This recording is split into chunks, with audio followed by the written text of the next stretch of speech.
നമ്മുടെ ഇൻഡസ്ട്രിയിൽ നമ്മൾ സാധാരണ ഉപയോഗിക്കുന്ന ഒരു റേറ്റിംഗ് ആണ് IP റേറ്റിംഗ് അഥവാ ഇൻഗ്രസ് പ്രൊട്ടക്ഷൻ റേറ്റിംഗ്. നമുക്ക് നോക്കാം എന്താണ് IP rating. I am NC Saju, electro trader, Dubai. നമ്മളൊരു പ്രൊഡക്റ്റ് സെലക്ട് ചെയ്യുമ്പോൾ നമുക്ക് different type of IP rating കാണാൻ സാധിക്കും. IP20, IP44, IP65 ഇങ്ങനെ different type of IP rating നമുക്ക് കാണാൻ സാധിക്കും. ഇത് ഇൻഡിക്കേറ്റ് ചെയ്യുന്നത് ഡിഫറെൻറ്റ് ലെവൽ ഓഫ് പ്രൊട്ടക്ഷനെയാണ്. ഈ പ്രൊട്ടക്ഷൻ കൊണ്ട് ഉദ്ദേശിക്കുന്നത് ഡസ്റ്റ് പാർട്ടിക്കിൾസും അതേപോലെ ലിക്വിഡും ഇതിൽ നിന്നുള്ള പ്രൊട്ടക്ഷനെയാണ് നമ്മൾ മെയിനായിട്ട് പ്രൊട്ടക്ഷൻ കൊണ്ട് ഉദ്ദേശിക്കുന്നത്. IP റേറ്റിംഗിൽ 2 ഡിജിറ്റാണുള്ളത്. ഇതിൽ ആദ്യത്തെ ഡിജിറ്റ് ഡസ്റ്റ് പാർട്ടിക്കിൾസിനെയും രണ്ടാമത്തെ ഡിജിറ്റ് ലിക്വിഡ് പാർട്ടിക്കിൾസിനെയും ഇൻഡിക്കേറ്റ് ചെയ്യുന്നതാണ്. ഈ ഡിജിറ്റിന്റെ വാല്യൂ കൂടുന്നതിനനുസരിച്ച് പ്രൊട്ടക്ഷൻ ലെവൽ കൂടും.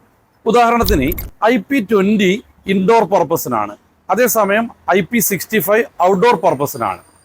അതേപോലെ തന്നെ IP65 ആണെങ്കിൽ അണ്ടർ വാട്ടർ പർപ്പസാണ്.